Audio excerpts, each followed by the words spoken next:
कोण अधिकारी काय बोलतो त्याची तर आम्ही माहिती घेऊच आणि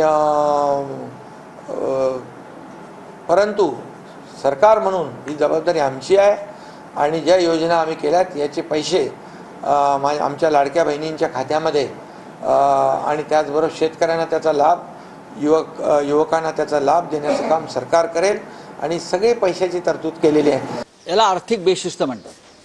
तिजोरी में पैसा नहीं, आपके कटोरे में पैसा नहीं, और आप बड़ी बड़ी योजना की घोषणा करते हो, उसे डिसिप्लिन नहीं कहते। चुनाव खत्म होने के बाद योजना आप बंद करोगे क्योंकि सरकार भी बदलेगी। वित्त विभागाने सारखं म्हणायचं असतं की पैसे कमी आहेत, पैसे कमी आहेत, पैसे कमी आहेत, पण म्हणून योजना थांबवायच्या का? संजय गांधी निराधार योजनेची पेन्शन थांबवूया का? मुलींची 100% फी माफ केली त्याचे पैसे द्यायचे थांबवूया का? मग आता हा विषय आला की बा महिलांना एका घरात 2 महिला असतील तर 3000 रुपये मिळतील। 10,000 रुपयामध्ये घरं चालवणारी करोडो लोक आहेत, त्यांच्या घरामध्ये ॲडिशनल 3000 ही मोठी दिवाळी आहे। वित्त विभागाला त्यांचं काम करू द्या, महिला बालकल्याणला त्यांचं काम करू द्या।